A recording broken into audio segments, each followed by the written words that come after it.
film opens with an establishing long shot.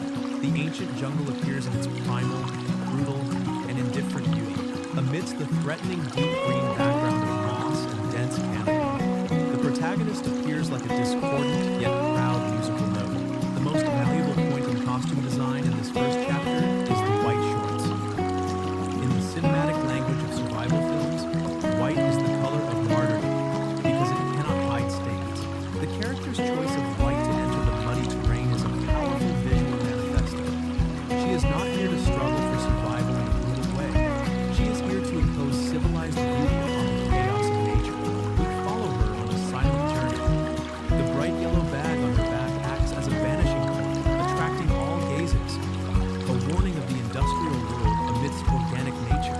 The stick in her hand is not just a tool, it is a conduit, a safety boundary helping her connect with the ground without directly touching the roughness of gravel and stone. Her face is cold, her gaze straight ahead. There is none of the fear usually seen in a lost person. This is the gait of a conqueror, or someone fleeing noise to find their ego. Thank you for watching. The sound of running water grows louder, acting as diegetic sound guiding the way, promising a liberation waiting ahead. This chapter represents the social self. She still carries all layers of armor, clothes, shoes, bag. She remains a part of the human world trying to intrude into the jungle sanctuary. Upon reaching the Emerald Pool, the heart of the forest, the film's rhythm shifts from dynamic to static. Here, an important ritual takes place.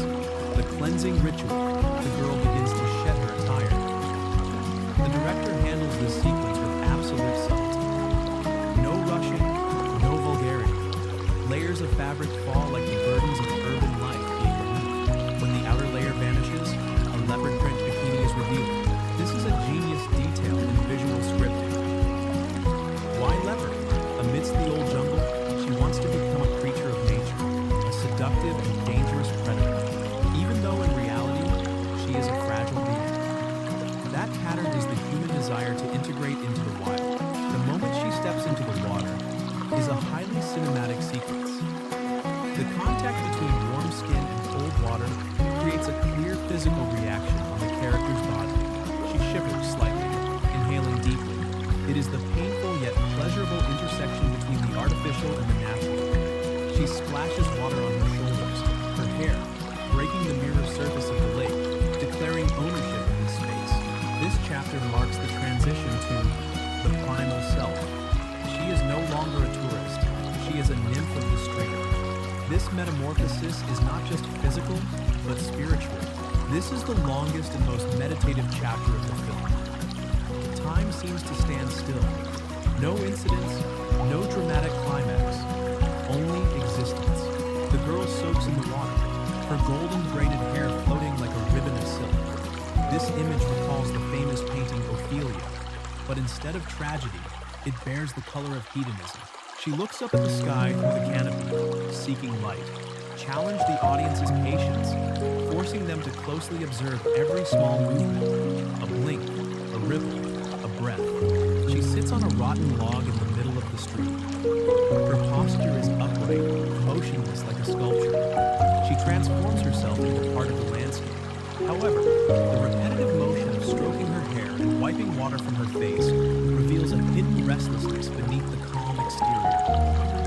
Is the loneliness of the deep forest beginning to invade her mind? Is she enjoying freedom or fearing emptiness? The director leaves this question open, allowing the audience to fill in the blank with their own emotions. This chapter is the reflection. Like Narcissus, the girl finds her image in the water and immerses herself in her own beauty and the surrounding nature. This is the pinnacle of aestheticism in the film. Every dream must end. The final chapter bears the color of gritty realism. The girl leaves the water, stepping onto the bank. She puts the tank top back on while it is still soaking wet. This action defies common logic, taking dry clothes from the bag, but is entirely logical in terms of cinematic emotion. She wants to carry the cold, the wetness of the stream with her. She wants that sticky sensation to remind her of the experience she just had. The wet shirt clings to her body, accentuating her contours once more before she conceals everything to return to the human world, is powerful and decisive, contrasting with the softness of swimming. At this moment, the survival instinct rises. She must prepare for the return journey. Her face becomes more